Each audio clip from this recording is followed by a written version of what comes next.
Hi, my dear ESET 2025 aspirants. This is yours Rajshekhar sir from our Sai Meda Coaching Center, Tirupati, Vijayawada, and Hyderabad, Dilshuk Nagar. And first of all, I wish you very all the best to AP ESET 2025 aspirants. ఎవరైతే మే 6th ఇంకొక 2 days లో ECET 2025 exam రాయడానికి వెళ్తున్నారో వాళ్ళందరికీ కూడా మన సాయి మీద తరపున మన సాయి మీద founder managing director doctor G Ramana sir as well as మన సాయి మీద Tirupati branch main incharge and coordinators Sunil sir and Shanmugam sir and మన Vijayawada branch incharge and coordinator and your అన్నయ్య బాలు అన్నయ్య అండ్ ఫ్రమ్ అవర్ సాయి మీద దిల్సుఖ్ నగర్ నుంచి ప్రతి స్టూడెంట్ కి కూడా wish you very all the best అమ్మా. ఇప్పటి వరకు మీరు ఏదైతే ప్రిపేర్ అయ్యారో మీరు ఏదైతే ఎగ్జామ్స్ రాశారో that is mostly enough to get a good rank. ఇప్పుడు మళ్ళీ దాని గురించి మీరు ఎక్కువగా ఆలోచించొద్దు, మళ్ళీ కొత్త దానికి వెళ్ళొద్దమ్మా. ఇప్పటి వరకు మీరు ఏదైతే ప్రిపేర్ అయ్యారో దాన్ని రివిజన్ చేయడానికి ట్రై చేయండి. మీ దగ్గర ఏదైనా షార్ట్ నోట్స్ ప్రిపేర్ చేసుకొని ఉంటే అది రివిజన్ చేయడానికి ట్రై చేయండి. ఆ విధంగా ఇప్పుడు మళ్ళీ మీరు ఎక్కువగా స్ట్రెస్ తీసుకోవడానికి ట్రై చేయొద్దు. ఆల్రెడీ మీరు ఇప్పటి వరకు బాగా ప్రిపేర్ అయ్యారు, ఖచ్చితంగా you will get a good rank, no doubt. And ఎవరైతే మన ఏపీ ఈసెట్ 2025 ఎగ్జామ్ కి అపియర్ అవుతున్నారో మరి వాళ్ళకి కావాల్సిన ఇన్స్ట్రక్షన్స్ ఏంటివి ఒకసారి మనం డిస్కస్ చేద్దాం sir. First of all May 6th రోజు మనకి ఆఫ్టర్నూన్ ఉంది, మార్నింగ్ ఉంది, 2 shifts లో ఉన్నాయి. మరి morning 6th May morning 9 to 12 ఎవరికి ఉంది సార్ ఎగ్జామ్ అంటే లైక్ అగ్రికల్చర్ ఇంజనీరింగ్ వాళ్ళకి కానీ, biotechnology BSc mathematics, ceramic technology, chemical engineering, as well as civil engineering, especially civil engineering and computer science and electrical and electronics engineering. Civil, CSE and electrical వాళ్ళకి morning shift ఉంది sir. That is morning 9 AM to 12 PM. And electronics and communication engineering, ECE, and instrumentation engineering, mechanical engineering, అది కాకుండా metallurgy, mining, pharmacy వీళ్ళకి afternoon 2 PM to 5 PM exam ఉంటుంది. Already మీకు తెలుసు, but మళ్ళీ ఒకసారి చూసుకోండి సార్ మీకు ఎగ్జామ్ అనేది ఎప్పుడు ఉంది అనేది. దాని తర్వాత జనరల్ గా మీరు ఎగ్జామ్కి వెళ్ళేటప్పుడు ఏమేమి ఇన్స్ట్రక్షన్స్ మనం ఫాలో అవ్వాలి, ఎగ్జామ్కి వెళ్లే ముందు మనం ఏమేమి ఇన్స్ట్రక్షన్స్ ఫాలో అవ్వాలి అంటే ఫస్ట్ ది డాక్యుమెంట్స్. ఇక్కడ ఆల్ ఇన్స్ట్రక్షన్స్ ఇచ్చాడు మీ హాల్ టికెట్ లో. ఇన్స్ట్రక్షన్స్ ఒక్కసారి బాగా చదవండి. అందులో మీరు గుర్తుపెట్టుకోవాల్సింది ఏంటి సార్ అంటే ఫస్ట్ ది డాక్యుమెంట్స్. ఏమేమి డాక్యుమెంట్స్ తీసుకెళ్ళాలి మీరు? ఒకటి మీ రిజిస్ట్రేషన్ ఫామ్ తీసుకెళ్ళాలి. మీ రిజిస్ట్రేషన్ ఫామ్ పైన బాటమ్ లో లెఫ్ట్ సైడ్ మీ ఫోటో పైన ఒక ఏంటిది సిగ్నేచర్, గెస్టెడ్ సిగ్నేచర్ చేసుకొని మీరు ఆల్రెడీ రెడీగా ఉంటుంటారు. దానిపైన సిగ్నేచర్ చేసుకొని అది మీరు తీసుకెళ్ళాలి. అది కాకుండా హాల్ టికెట్ కూడా తీసుకెళ్ళాలి. మీరు హాల్ టికెట్ కూడా తీసుకెళ్ళాలి. ఈ రెండిటి పైన సైన్ చేసి అక్కడే మీరు సబ్మిట్ చేస్తారు. అది కాకుండా ఒక ఒరిజినల్ ఐడి ప్రూఫ్, మీ కాలేజ్ ఐడి కానీ, మీ ఏంటిది ఆధార్ కార్డు కానీ, పాన్ కార్డు కానీ, అలాంటివి ఏదో ఒక ఒరిజినల్ ఐడి ప్రూఫ్ మీరు తీసుకొని వెళ్ళాలి. మాండాటరీగా ఇవన్నీ దగ్గర పెట్టుకోండి, ఫస్టే నెగ్లెక్ట్ చేయొద్దు సార్. దాని తర్వాత at what time, A time వరకు మీరు అక్కడ ఉండాలి, ఏ టైం వరకు మీరు అక్కడ ఉండాలి సార్ అంటే మీకు 9 AM కి ఎగ్జామ్ అయితే మార్నింగ్ 7:30 నుంచి మిమ్మల్ని అలో చేస్తాడు సార్ ఎగ్జామ్ లోకి. ఎగ్జామ్ సెంటర్ లోకి మిమ్మల్ని 7:30కే అలో చేస్తాడు. 7:30 నుంచి 9 వరకు అలో చేస్తాడు. అదే విధంగా 12:30 నుంచి 2 PM వరకు అలో చేస్తాడు. 12:30 నుంచి 2 PM వరకు అలో చేస్తాడు. సో ఈ టైం మీరు 9 o'clock ఎగ్జామ్ ఉన్న వాళ్ళు 7:30కి అండ్ 2 o'clock ఎగ్జామ్ ఉన్న వాళ్ళు 12:30 లోపు మీరు అక్కడ రీచ్ అవ్వడానికి ట్రై చేయండి. ట్రాఫిక్ ఉండొచ్చమ్మా, లేదంటే వర్షం పడవచ్చు, అన్ఫార్చునేట్ థింగ్స్ ఏమైనా అవ్వచ్చు. మీరు వాటికి స్పేస్ ఇవ్వద్దు. ఖచ్చితంగా మీరు కావాల్సిన దానికన్నా కొంచెం ముందుగానే ఎగ్జామ్ హాల్లో ఉండండి. అండ్ వెళ్ళేటప్పుడు ఏమేమి తీసుకెళ్ళాలి? 1 or 2 పెన్స్ తీసుకొని వెళ్ళండి, దట్స్ ఎనఫ్. మళ్ళీ రఫ్ పేపర్స్ చేయడానికి ఎలా సార్ అంటే వాళ్ళే ప్రొవైడ్ చేస్తారు, మిమ్మల్ని లోపలికి అలో చేయరు. టైం చూసుకోవడానికి వాచ్ తీసుకెళ్తాను సార్, క్యాలిక్యులేటర్ తీసుకెళ్తాను సార్, అవన్నీ అలో చేయరు నాన్న వాళ్ళు లోపలికి. ఏం అలో చేయరు. మీ జేబులో ఒక 2 పెన్స్ ఉంటే చాలు. ఒక పెన్ ఉన్న ఎనఫ్. ఒకవేళ అది బాలేక పడకపోతే మళ్ళీ ఇబ్బంది అవుతుంది కాబట్టి అట్లీస్ట్ ఒక 2 పెన్స్ క్యారీ చేయండి, దట్ ఈస్ ఎనఫ్. ఇంకా అంతకన్నా మీరు తీసుకెళ్లాల్సిన ఏముండవు.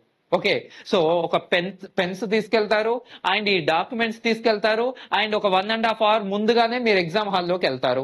ఈ ఇన్స్ట్రక్షన్స్ చదివితే దాని యొక్క కంక్లూజన్ అదే సార్. ఇదంతా కూడా అదొక కంక్లూజన్. ఇదంతా మీరు ఒకసారి చదివితే అప్పుడు మీకు ఒక క్లారిటీ వస్తుంది. ఒక్కసారి ఈ ఇన్స్ట్రక్షన్స్ త్రూగా వెళ్ళండి అందరూ, మీకు ఒక ఐడియా వస్తుంది. And mainly this is the things, ఇవన్నీ కూడా మీరు చదివితే this is the complete thing. ఇది పక్కన పెడితే మరి మన ఎగ్జామ్ ఏ విధంగా ఉంటుందంటే మీ అందరికీ తెలుసు ఆల్రెడీ 200 క్వశ్చన్స్. ఇన్ దట్ ఆ 200 క్వశ్చన్స్ ని మనము 180 మినిట్స్ లో కంప్లీట్ చేయాలి. 180 మినిట్స్ లో 200 క్వశ్చన్స్ కంప్లీట్ చేయాలి. ఈ 200 క్వశ్చన్స్ లో 100 questions from our MPC and remaining 100 from our core. Maths, physics, chemistry and our core syllabus which is called technical syllabus. మరి ఏది ఫస్ట్ చేయాలి sir? That is depends on you, no problem. మీరు ఏది first చేసినా సరే, but time manage చేసుకోవడం important. General గా mathematics లో 50 క్వశ్చన్స్ ఉంటాయి సార్. దాని తర్వాత ఫిజిక్స్ అండ్ కెమిస్ట్రీ, దాని తర్వాత అవర్ కోర్ సిలబస్. మీరు ఏది స్టార్ట్ చేసినా సరే బట్ విత్ ఇన్ టైమ్ లో కంప్లీట్ చేసుకోవడానికి ట్రై చేయండి. దాంట్లో ఫస్ట్ ఈ 200 క్వశ్చన్స్ లో మీకు బాగా వచ్చిన క్వశ్చన్స్ ఉంటాయి, ఒక 100 150. ఆ 100 150 క్వశ్చన్స్ ని ఫస్ట్ కంప్లీట్ చేయండి.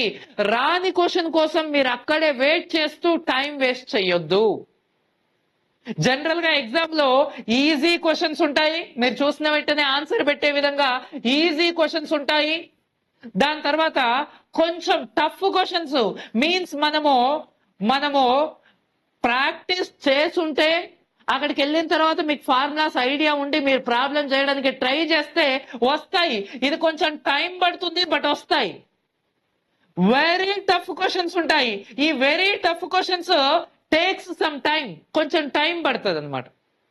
ఈ 150 క్వశ్చన్స్ ఏవైతే ఉన్నాయో ఫస్ట్ వాటిని అటెంప్ట్ చేయండి, కాన్ఫిడెన్స్ వస్తుంది. మీరు 150 క్వశ్చన్స్ బాగా అటెంప్ట్ చేస్తున్నారు, మీకు ఒక 120 130 కరెక్ట్ అయినాయి అనుకోండి, that's enough. Me confidence levels హైలో ఉంటాయి. ఈ రిమైనింగ్ వెరీ టఫ్ క్వశ్చన్స్ అప్పుడు టఫ్ క్వశ్చన్స్ గా ఈజీ క్వశ్చన్స్ గా కన్వర్ట్ అవుతాయి ఆటోమేటికల్ గా, బికాస్ మన కాన్ఫిడెన్స్ ఇంక్రీజ్ అయింది కాబట్టి. అప్పుడు ఆ వెరీ టఫ్ క్వశ్చన్స్ కావు, అవి ఈజీ క్వశ్చన్స్ అయిపోతాయి. అప్పుడు ఈజీ అవుతుంది మీరు ఎగ్జామ్ రాయడానికి. మీరు ఈ టఫ్ క్వశ్చన్స్ ని చేస్తూ ఉండి లాస్ట్ లో ఈజీ క్వశ్చన్స్ ని వదిలిపెట్టి రావడానికి ట్రై చేయొద్దు దయచేసి. 200th క్వశ్చన్ ప్రతి ఒక్కరూ అటెంప్ట్ చేసి రావాలి. దట్ ఈస్ ద సక్సెస్ మంత్ర. ఏం లేదు, ప్రతి క్వశ్చన్ ని మీరు అటెంప్ట్ చేసి రావాలి. ప్రతి ఈజీ క్వశ్చన్ ని మీరు కరెక్ట్ ఆన్సర్ చేసి రావాలి. That's enough. ఖచ్చితంగా you will get a good rank. Okay, already ఇవన్నీ మీకు తెలుసు, మీకు ఆల్రెడీ బాగా చెప్పుంటారు ఫ్యాకల్టీ వాళ్ళు. అండ్ ఫర్ ఎగ్జాంపుల్ 150 క్వశ్చన్స్ మీరు బాగా అటెంప్ట్ చేశారు, రిమైనింగ్ 50 క్వశ్చన్స్ చేస్తున్నారు, మీకు రావట్లేదు. అప్పుడు కళ్ళు మూసుకొని ఏదో ఒకటి పెట్టడానికి ట్రై చేయొద్దు. ఫర్ ఎగ్జాంపుల్ 4 క్వశ్చన్స్ ఉన్నాయి అక్కడ, ఆ ఫోర్ ఆప్షన్స్ ఉన్నాయి అక్కడ ఒక క్వశ్చన్ కి. ఆ 4 ఆప్షన్స్ లో ఏవో ఒక 2 ఆప్షన్స్ రాంగ్ అయ్యే ఛాన్సెస్ ఉంటాయి. అవి ఖచ్చితంగా కరెక్ట్ ఆన్సర్స్ కావు. వాటిని ఎలిమినేట్ చేసి ఆ రిమైనింగ్ రెండిట్లలో ఏదో ఒక క్వశ్చన్, ఏదో ఒక ఆప్షన్ కి ఆన్సర్ చేయడానికి ట్రై చేయండి. 4 ఆప్షన్స్ లలో ఏదో ఒకటి పెడితే అది కరెక్ట్ అవ్వడానికి less than 25% ఛాన్స్.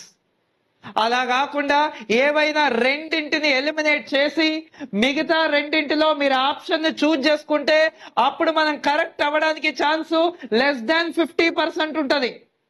చూడండి, ఆల్మోస్ట్ 25% నుంచి మనం 50%కి వెళ్ళినాం. ఇప్పుడు సార్ 3ని ఎలిమినేట్ చేద్దాం సార్, అప్పుడు ఒకటి పెడదాం సార్, అప్పుడు కరెక్ట్ అవ్వడానికి 75%. సారీ సార్, 3ని ఎలిమినేట్ చేయడానికి ట్రై చేయొద్దు.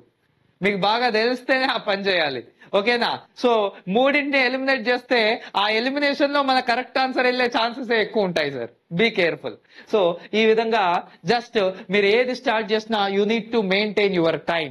50 క్వశ్చన్స్ మ్యాథ్స్ ఉన్నాయి. అవి చేయడానికి మనకు ఆల్మోస్ట్ 3 అవర్స్ లో ఒక 1 అవర్ కన్నా ఎక్కువ పట్టద్దు. 1 అవర్ లో యూ నీడ్ టు కంప్లీట్. వీలైతే 45 మినిట్స్ లో కంప్లీట్ చేయండి. కోర్ 100 ఉంది. ఈ 100 క్వశ్చన్స్ ని మీరు 1 అవర్ లో కంప్లీట్ చేయడానికి ట్రై చేయండి. లేదు సార్ ఇది నేను 45 మినిట్స్ లో కంప్లీట్ చేశాను, ఆ 15 మినిట్స్ ఇక్కడ యాడ్ చేసుకోండి. ఫిజిక్స్ ఉంది, కెమిస్ట్రీ ఉంది. It takes time.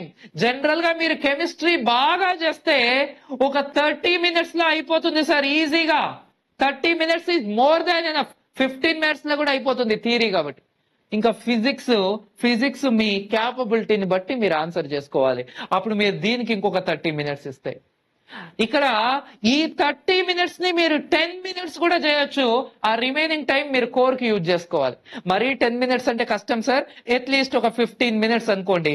ఆ రిమైనింగ్ 15 మినిట్స్ మీరు మళ్ళీ కోర్ కి యూజ్ చేసుకోవచ్చు.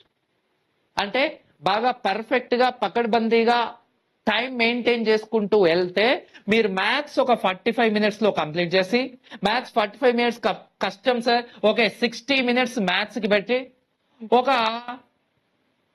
20 మినిట్స్ ఫిజిక్స్ కి పెట్టి, ఒక 15 మినిట్స్ కెమిస్ట్రీకి పెట్టి, రిమైనింగ్ టైం కోర్ కి పెట్టడానికి ట్రై చేయండి. జనరల్ గా కోర్ అనేది మీకు ఈజీగా వస్తుంది సార్. ప్రాబ్లమ్స్ ఏవైతే వచ్చినాయో రిమైనింగ్, జనరల్ గా కంప్యూటర్ సైన్స్ వాళ్ళకైతే ప్రోగ్రామ్ వేలో ఉంటుంది. అదే అదర్ బ్రాంచ్ వాళ్ళకైతే ప్రాబ్లమ్స్ వస్తాయి.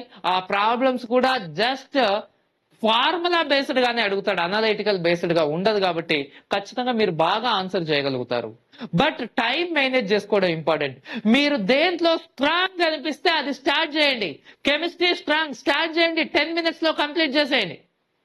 సార్ నేను మ్యాథ్స్ స్ట్రాంగ్ స్టార్ట్ చేయండి, 40-45 మినిట్స్ లో కంప్లీట్ చేయండి. సార్ నేను కోర్ స్ట్రాంగ్, మీరు కోర్కి వెళ్తే ఒకవేళ 1 అవర్ లో కంప్లీట్ అయిందా ఓకే, ఇంకొక 15 మినిట్స్ ఓకే, అప్పుడు మీరు డేంజర్ జోన్ లోకి వెళ్తున్నారు. 1.5 అవర్ టైం పట్టింది అంటే మీరు డేంజర్ జోన్ లోకి వెళ్తున్నారు. టైం మేనేజ్ చేసుకోండి. ఎందుకంటే మిగతావి చాలా ఉన్నాయి. ఇంకా 1.5 అవర్ లో ఈ 100 క్వశ్చన్స్ చేయాలి. 1.5 అవర్ క్రాస్ అయింది అంటే ఇంకా మీరు డేంజర్ జోన్ లో ఉన్నట్లే. అన్ని క్వశ్చన్స్ అటెంప్ట్ చేయలేకపోతారు. ఈ విధంగా కొంచెం టైంను బాగా మెయింటైన్ చేసుకోండి సార్. సో ఏం లేదు, చాలా బాగా రాస్తారు. ఆల్రెడీ మీరు ఆన్లైన్ లో ఎగ్జామ్స్ ప్రాక్టీస్ చేస్తున్నారు కాబట్టి ప్రాబ్లం ఏం లేదమ్మా. బాగా ఎగ్జామ్ రాస్తారు. కొంచెం కాన్ఫిడెన్స్ తో ఉండండి, హ్యాపీగా బాగా నిద్రపోండి, బాగా ఉండండి. ఖచ్చితంగా బాగా ఆన్సర్ చేస్తారు.